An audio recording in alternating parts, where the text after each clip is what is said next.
Buen día, doctora y compañeros. Continuando con los temas del sílabo, hoy yo les voy a hablar sobre trauma abdominal. Entonces, como una pequeña introducción, cabe recalcar que el trauma abdominal constituye una causa de movilidad y mortalidad en pacientes politraumatizados, principalmente debido a hemorragias internas que no son reconocidas a tiempo, por lo que el reconocimiento oportuno de estas lesiones permite reducir significativamente las muertes prevenibles asociadas al trauma.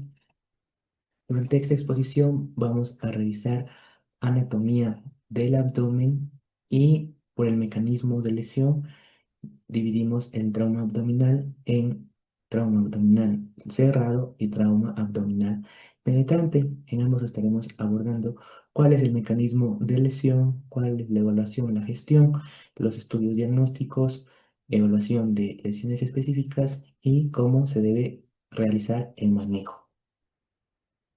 Entonces, en la anatomía del abdomen, esta es importante conocerla porque saber cómo está dividido anatómicamente nos va a ayudar a predecir qué órganos pueden estar lesionados y qué tan difícil será diagnosticarlo. Entonces, primero tenemos el abdomen anterior, que es la región más evidente clínicamente, se extiende desde los rebordes costales hasta los ligamentos inguinales y la sínfisis del pubis, y lateralmente está limitada por la línea axilar anterior. Aquí es importante porque hay vísceras huecas que tienen alto riesgo de perforación. En el caso de la región tóraco-abdominal, como su nombre lo dice, va a mezclar tanto tórax y abdomen, se extiende desde la región mamilar hasta el borde inferior de las escápulas y por abajo en los rebordes costales. Entonces, esto es importante porque contiene estructuras como el diafragma, el hígado y el vaso que igual se pueden llegar a lesionar. Los flancos están limitados por la línea axilar anterior y la línea axilar posterior. Una característica de los flancos es que tienen cierta protección muscular, aún así pueden llegar a comprometer estructuras profundas. En cuanto al dorso, este se encuentra entre la línea axilar posterior y va desde la escápula hasta la cresta ilíaca. De igual manera tienen una protección muscular, pero es una zona que muchas veces durante el examen o la evaluación física pasa desapercibido. Tampoco hay que olvidar el espacio o el espacio retroperitoneal. Este es muy importante, se ubica detrás del peritoneo y va a contener estructuras como la aorta, la vena cava inferior, el duodeno, el páncreas, los riñones y los uréteres y la parte posterior del colon ascendente y del colon descendente. Esto es importante reconocer y saber que aquí las lesiones son difíciles de detectar, incluso con métodos diagnósticos que vamos a ver posteriormente. Entonces, de acuerdo al mecanismo de lesión, primero vamos a revisar qué es el trauma abdominal cerrado.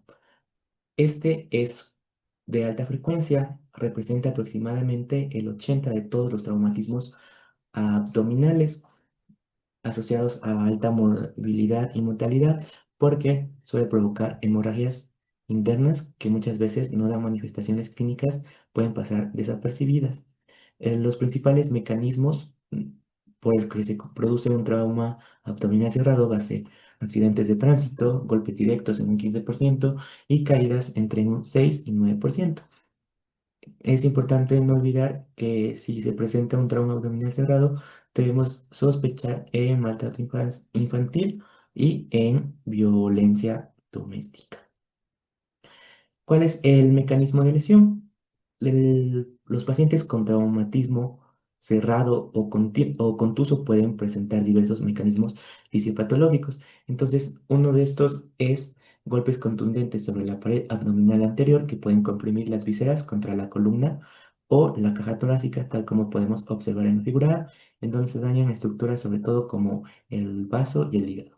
Un aumento repentino y pronunciado de la presión intraabdominal provocado por fuerzas externas puede provocar la ruptura de una víscera hueca. Tal es el caso de los traumas cerrados producidos por cinturones de seguridad. Luego tenemos las lesiones de cizallamiento que son generadas por una desaceleración repentina y pueden causar laceraciones tanto en órganos sólidos como huecos. También pueden producir lesiones por estiramiento en la íntima y la media de las arterias. Y esto provoca que se dé un infarto en el órgano afectado, siendo el riñón el más susceptible. En pacientes con trauma cerrado, el órgano más afectado va a ser el vaso, entre un 40 y 55%, el hígado en un 35 a 45%, el intestino delgado en un 5 a 10%, y cuando se hace una exploración laparoscópica, encontramos hematoma retroperitoneal en un 15% aproximadamente. Si bien los accidentes automovilísticos son la principal causa de trauma abdominal cerrado y los automóviles por sí tienen ciertos dispositivos de seguridad. Muchas veces estos se relacionan con lesiones específicas. Por ejemplo, tenemos el cinturón de dos puntas, como podemos observar en la imagen, solo está a nivel del abdomen. Entonces, puede llegar a provocar lesiones como desgarro del mesenterio, ruptura del intestino del colon, trombosis de la arteria ilíaca, etcétera. En el caso del cinturón de tres puntos, además del abdomen, va a tener sujeción a nivel del hombro, un arnés a nivel del hombro, que igual puede provocar ruptura de víscera abdominal superior, desgarro de íntima o trombosis de arterias innominadas, carótidas subclavias, etcétera, fracturas costales o de columna cervical. Y en el caso de la bolsa de aire o airbag, de igual manera puede llegar a provocar lesiones como abrasiones de cara a ojos, lesiones cardíacas y fracturas de columna. Entonces, en la evaluación y gestión de un trauma de abdomen es importante la historia clínica, sobre todo en contexto de un choque de automóvil. Entonces, en la historia clínica vamos a preguntar si durante el choque hubo fallecimiento en el lugar de los hechos, qué tipo de vehículo era, a qué velocidad iba, si el vehículo se volcó, ya que el vuelco se asocia con un mayor riesgo de lesiones graves, la ubicación del paciente dentro del vehículo. Por ejemplo, si es un choque que se dio de manera lateral y el paciente estaba de ese lado, pues las lesiones toracoabdominales van a ser mucho más graves. Luego tenemos el grado de intrusión en el compartimento de los pasajeros, deformidad del volante, asociada sobre todo a un mayor riesgo de lesiones tóraco-abdominales, en este caso para los pasajeros del asiento delantero, que es del lado del chofer. Y también es importante averiguar si se utilizaron cinturones de seguridad. Y en caso de que la respuesta sea positiva, hay que averiguar de qué tipo, si es doble o triple. El examen físico, como sabemos, el manejo inicial de un paciente traumatizado se va a centrar en la estabilización rápida y en la identificación de lesiones que puedan comprometer la vida del paciente, como se describe de manera adecuada en el ATLS. Entonces, la evaluación primaria sigue el patrón que ya conocemos, que es X, A, B, C, D, E, y dentro del examen físico va a ser importante también realizar la inspección, la auscultación, la percusión y la palpación. Entonces, antes de realizar cualquier procedimiento, es importante que se le informe al paciente qué es lo que vamos a hacer paso a paso del examen en caso de que esté consciente. Debemos preservar la dignidad de nuestro paciente, entonces vamos a retirar la ropa de forma adecuada y también a proteger zonas íntimas.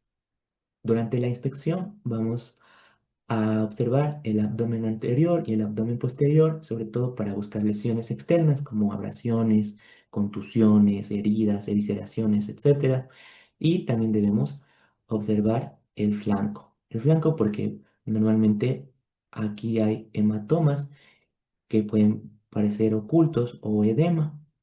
En el caso de la auscultación, esta va a tener un valor limitado, es decir, que la presencia o ausencia de ruidos abdominales, no de ruidos intestinales, no son diagnósticos, no se relacionan necesariamente con una lesión, ya que la capacidad de oír los ruidos puede verse comprometido por el ruido del ambiente, ya que muchas veces estamos en contexto de una emergencia.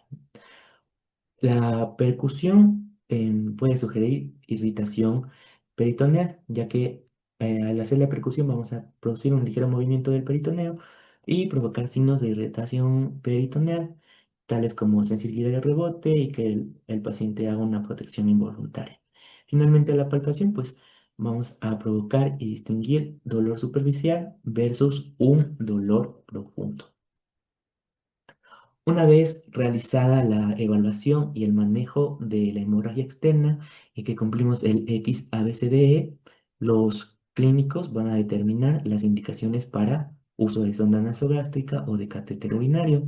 Entonces, el uso de sonda nasogástrica va a tener como objetivo que se libere o si se libere, se descomprima el estómago. Entonces, alivia la dilatación gástrica, va a reducir la incidencia de aspiración y es importante porque la presencia de sangre en los contenidos gástricos pueden sugerir que existe una lesión del esófago o del tracto intestinal superior cuando ya se han descartado otras posibles fuentes de sangrado. También podemos usar un catéter urinario, ya que este nos va a ayudar a aliviar retención, identificar sangrado, permite monitorear la producción de orina y aliviar la retención para algunos estudios diagnósticos que vamos a revisar posteriormente. Es importante que se tenga la vejiga vacía. Bien. Los estudios diagnósticos va sobre todo enfocado a pacientes que tienen anormalidades hemodinámicas, es decir, pacientes hipotensos, en el cual nosotros vamos a necesitar descartar rápidamente sangrado intraabdominal. Esto lo podemos hacer mediante un examen FAS o un lavado peritoneal diagnóstico. Una contraindicación del uso de este tipo de estudios va a ser una operación abdominal de emergencia o que se tenga indicaciones de traslado de referencia y se vaya a consumir tiempo realizándolo.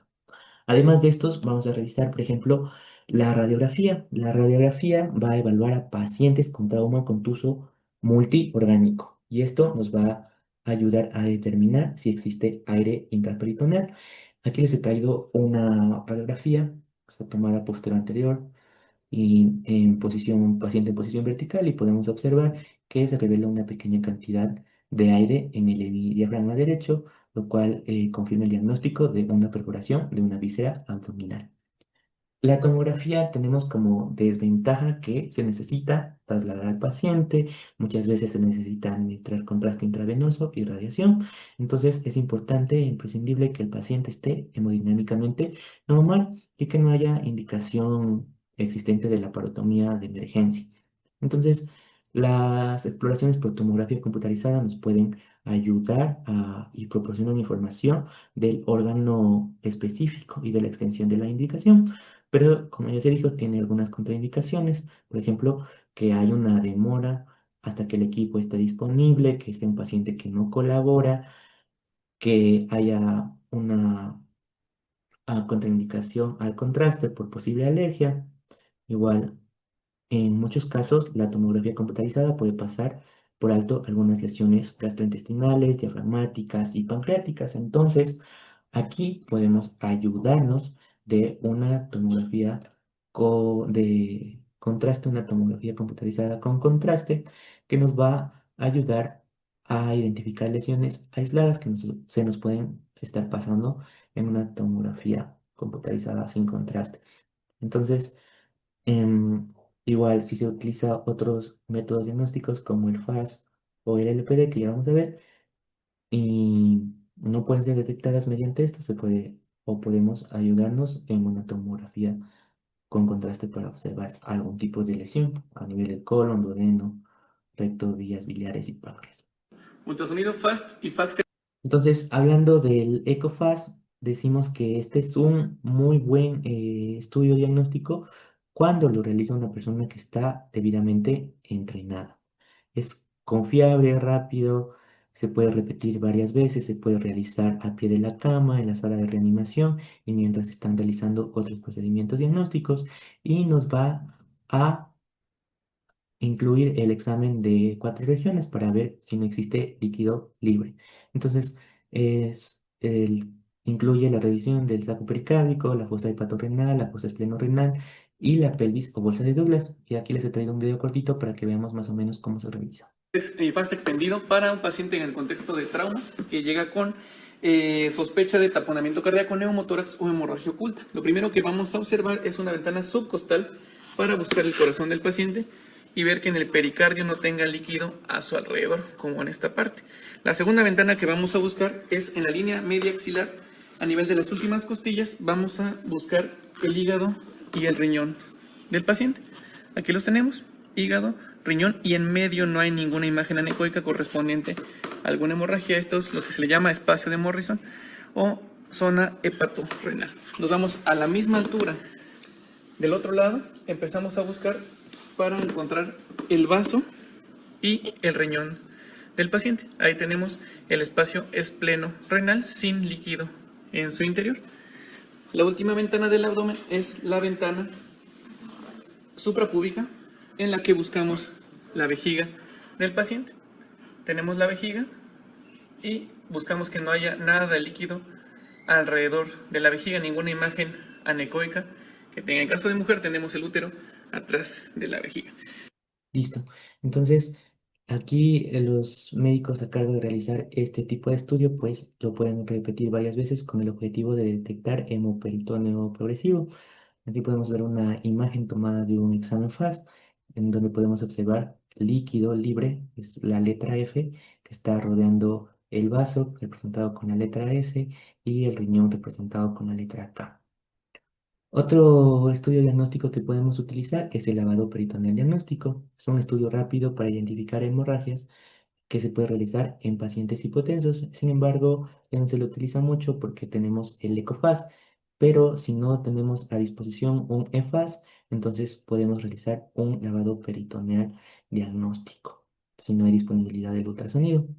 Entonces, vamos a observar igual un pequeño video en el cual nos explica cómo se lleva a cabo este procedimiento. Bienvenidos todos a un nuevo interesantísimo video. En esta oportunidad, lavado peritoneal diagnóstico. ¿A qué corresponde esto? Es un tipo de exploración diagnóstica en que se usa una solución salina para lavar la cavidad peritoneal. Luego se extrae esta solución para determinar si contiene sangre o células anormales. ¿Cómo se hace? La prueba se realiza funcionando con un trocar o catéter, la línea media del abdomen por debajo del ombligo, aspirando primero con jeringa.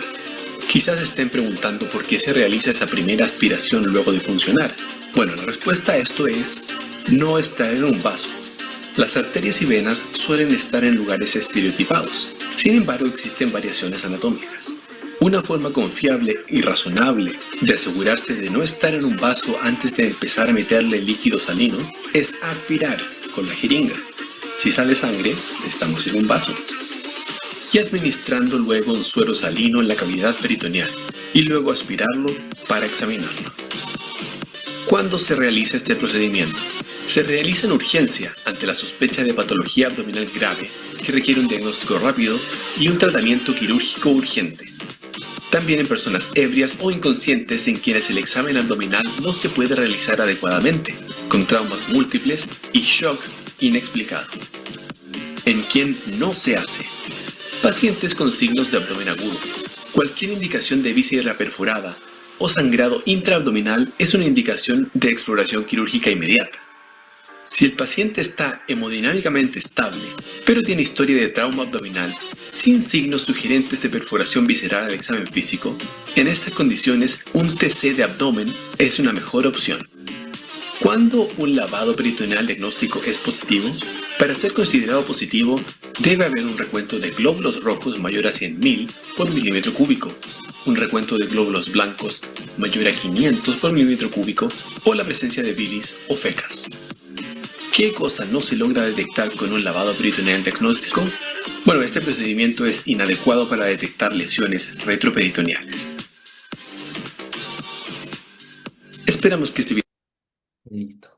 Otros estudios diagnósticos van a ser la laparoscopía o la laparotomía. Entonces, la laparoscopía diagnóstica es un método aceptado para evaluar a un paciente con un trauma contuso que esté hemodinámicamente estable y no tenga indicación de laparotomía. Pero, ¿cuáles son las indicaciones para la laparotomía después del trauma contuso? Primero, se requiere un juicio quirúrgico para determinar el momento y la necesidad de una laparotomía, pero en general tenemos estas indicaciones. Por ejemplo, un paciente hipotenso con un FAS positivo, evidencia clínica de sangrado intraperitoneal o sin otra fuente de sangrado, evisceración, peritonitis, aire libre retroperitoneal o ruptura del hemidiafragma, tomografía computarizada con contraste, en donde podemos evidenciar que existe ruptura del tracto gastrointestinal, lesión genitourinaria o grave del parénquima visceral, aspiración por un lavado peritoneal diagnóstico de contenido gastrointestinal o bilis, o un aspirado de más de 10 centímetros cúbicos o más de sangre en pacientes que están inestables hemodinámicamente.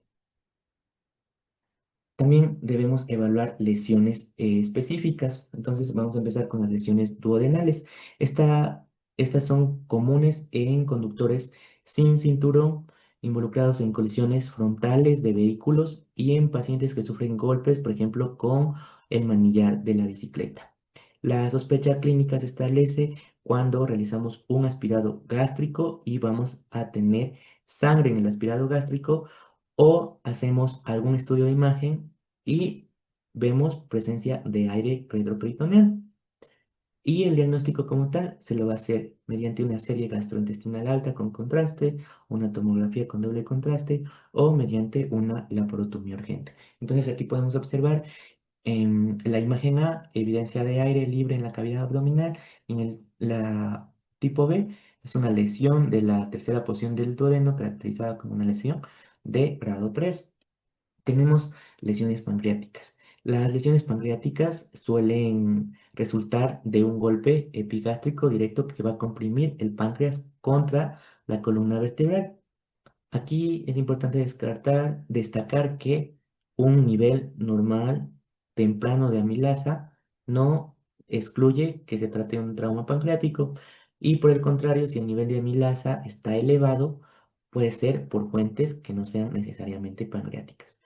La tomografía de contraste temprana, que es un método diagnóstico también, puede ser negativa durante las primeras 8 horas, y por eso es importante que se repita la tomografía computarizada o que se use otras imágenes diagnósticas pancreáticas. Y si todavía tenemos duda después de eso, pues podemos hacer uso de una exploración quirúrgica. Ahora, en las lesiones de víscera hueca, el mecanismo responde a una desaceleración brusca, y sobre todo en pacientes con un cinturón que ha estado mal colocado. Entonces, por lo general, se trata de una equimosis lineal y transversal de la pared abdominal, o una fractura a nivel lumbar, que están asociados con lesiones de carácter intestinal. Finalmente tenemos las lesiones en órganos sólidos. Entonces, las lesiones de órganos sólidos son sobre todo en hígado, vaso y riñón, que normalmente van a resultar en shock, en alteraciones hemodinámicas o en un sangrado activo, que se convierten en indicaciones para realizar una laparotomía de carácter urgente. Si no es así, y tenemos pacientes que están hemodinámicamente estables, pueden manejarse de manera no operatoria. Entonces, se realiza el ingreso hospitalario del paciente y vamos a someterlo a observación frecuente. Finalmente, aquí les he traído un algoritmo diagnóstico en el cual vamos a poder observar cómo sería el manejo de todo el trauma cerrado. Entonces, primero vamos a considerar el mecanismo de lesión, la presencia de lesiones extraabdominales.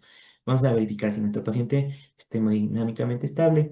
Sí, no. Si no, realizamos un EFAS. Si el FAS es positivo, directo a la laparotomía. Si es negativo, buscamos otro tipo de lesiones.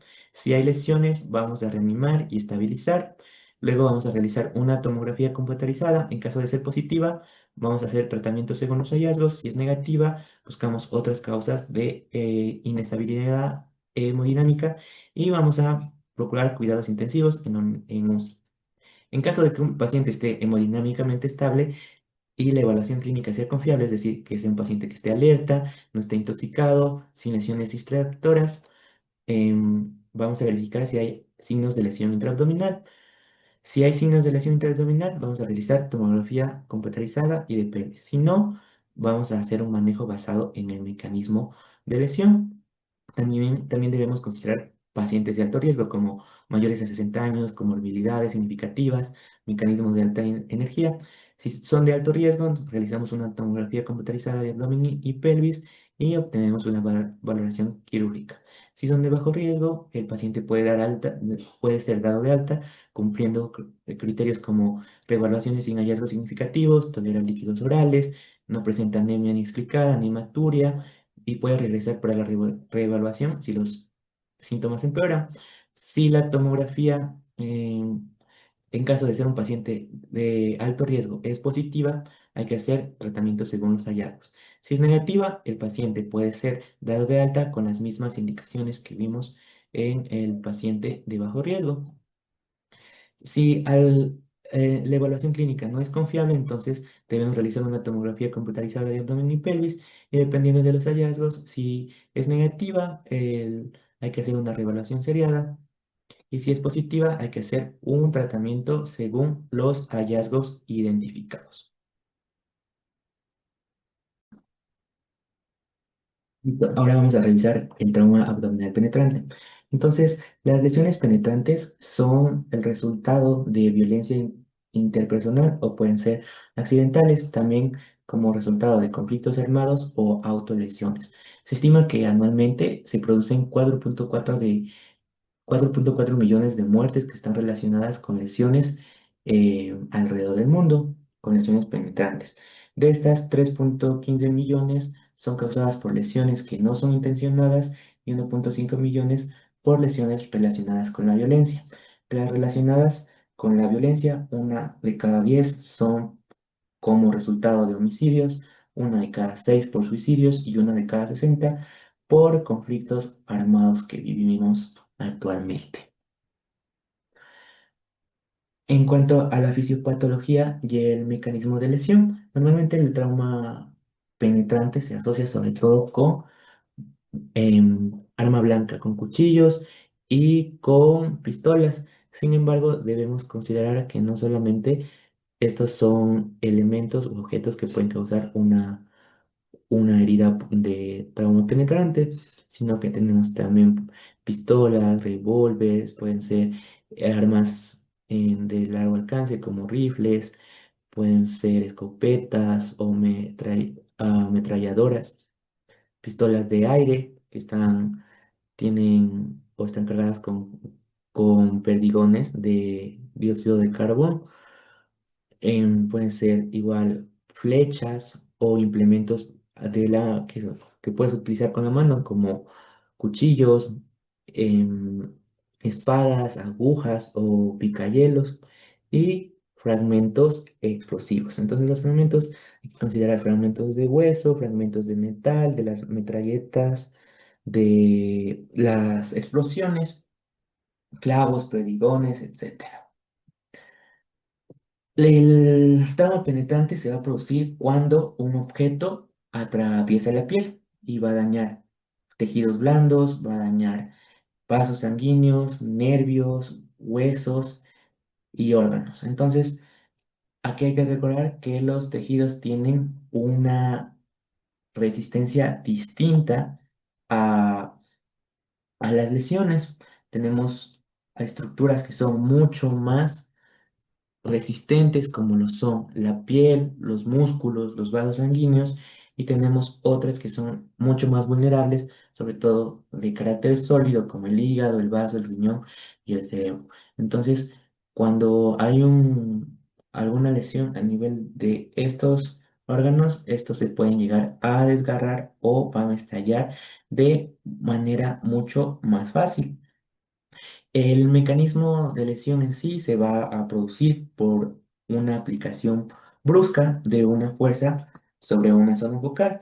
Entonces, cualquier objeto con suficiente energía cinética va a poder penetrar la piel. y se considera que el daño es directamente proporcional a la energía del objeto, así que a más energía cinética, el daño va a ser mucho mayor. La respuesta fisiológica ante un trauma penetrante va a estar relacionada con la zona afectada. Se consideran zonas críticas al torso central y al sistema nervioso central. Entonces, por ejemplo, si tenemos una lesión a nivel del torso central o una lesión de la aorta ascendente, la literatura menciona que se puede perder el 20% de la volemia en aproximadamente 4,6 segundos. Como resultado de la pérdida de la volemia, pues se activan otros mecanismos fisiopatológicos con el cual el cuerpo va a intentar compensar la pérdida del volumen sanguíneo. Entonces, primero se va a producir vasoconstricción y se van a liberar catecolaminas y se activa de esta manera el sistema renina, angiotensina, aldosterona. La vasoconstricción se produce con el objetivo de disminuir el sangrado. Sin embargo, también va a provocar que disminuya la perfusión a los órganos. Una consideración aquí es que el uso de sedantes para intubación puede causar descompensación fatal si no hay control de hemorragia y reanimación previa. Entonces, esto hay que tener demasiado cuidado. ¿Cómo se hace la evaluación? La evaluación inicial y manejo de un trauma penetrante es similar al de un trauma cerrado, trauma abdominal cerrado. Seguimos el X, A, B, C, D, E, pero consideramos que en una herida, un trauma penetrante, la X es muy importante, ya que la hemorragia es la principal causa de muerte que puede ser prevenible y se deben aplicar técnicas como compresión, taponamiento o torniquetes. Si nuestro paciente ya llega con un torniquete a la emergencia, hay que verificar que esté bien colocado y se lo deja ahí, se lo mantiene hasta que el paciente esté estabilizado. Entonces la X es lo primordial. De ahí también es muy importante la E, que es exposición. Es decir, es vital es vestir completamente al paciente. ¿Por qué? Porque muchas veces las heridas de bala son pequeñitas y entonces hay heridas en zonas que consideramos olvidadas. Entonces, esas son en pliegues axilares, inguinales, glúteo y escroto. Entonces, es muy importante que evaluemos estas zonas, por lo tanto, se debe descubrir completamente al paciente para poder evaluarlo. No se debe explorar las heridas de bala ciega, ya que pueden aumentar el sangrado o contaminar. Y actualmente pues tenemos registros médicos electrónicos en donde tú puedes ir colocando eh, visualmente la ubicación de las lesiones y esto facilita el seguimiento, pero si no se tiene esto a la mano, se puede hacer descripciones narrativas que igualmente son válidas. Lo importante aquí siempre va a ser que se debe registrar el número, el tamaño y la localización de las heridas. También es importante durante la evaluación, como ya se dijo, empezar con la escala X, A, B, C, D, E, identificar todas las heridas penetrantes, marcar y documentar. No es necesario que sepamos cuáles son de entrada y cuáles son de salida, simplemente debemos anotar el número de heridas y dónde están ubicadas. Si es posible, pues se debe explicar al paciente que hay que hacer un examen muy cuidadoso y que en muchos casos estamos ante la necesidad de realizar un tacto rectal. En el tacto rectal, este se debe realizar con un dedo lubricado, limpio y enguantado, con el objetivo de buscar o presenciar sangre, sensibilidad perianal y también evaluar el tono del esfínter. Debemos también evaluar signos de hematoma, evisceración, hemorragia activa y burbujeo de aire de la orilla. Si tenemos objetos incrustados, generalmente no se retiran, se dejan en su lugar. Podemos hacer uso también de métodos de imagen diagnóstico, como imágenes transversales en una radiografía, que nos permitan visualizar cuál es la profundidad y la penetración de la herida con el objetivo de que visualicemos qué tan cerca está de estructuras críticas. Entonces se debe colocar marcadores a nivel de la altura de las heridas y al utilizar una evaluación radiográfica, pues los marcadores nos van a ayudar a identificar la ubicación. En caso del abdomen, este va a comprender la parte inferior, los flancos, la espalda y la pelvis, como ya mencionamos anteriormente en anatomía del abdomen. Los flancos y la espalda van a ofrecer mayor protección porque tienen una musculatura y huesos gruesos que protegen los órganos, a diferencia de lo que pasa con el abdomen, en donde la musculatura anterior es mucho menos robusta. Debemos buscar distensión abdominal, es decir, hemoperitoneo y también signos de shock. Con esto, los pacientes con shock y traumatismo transabdominal deben ir directamente a cirugía. Nos podemos ayudar de exámenes como el EFAS, que se realiza como parte de la evaluación inicial y puede repetirse para evaluar el sangrado activo. Hay que evaluar la presencia de peritonitis y otros signos evidentes que sean como indicación de una laparotomía exploratoria. Entonces, dentro de lo que se considera como indicación para la laparotomía exploratoria, tenemos inestabilidad hemodinámica, peritonitis, hemorragia rectal, aspiración de sangre, visceración intestinal, empalamiento, sea, cuando se hace un FAS que sea positivo, aire libre en el estudio de imagen, etcétera.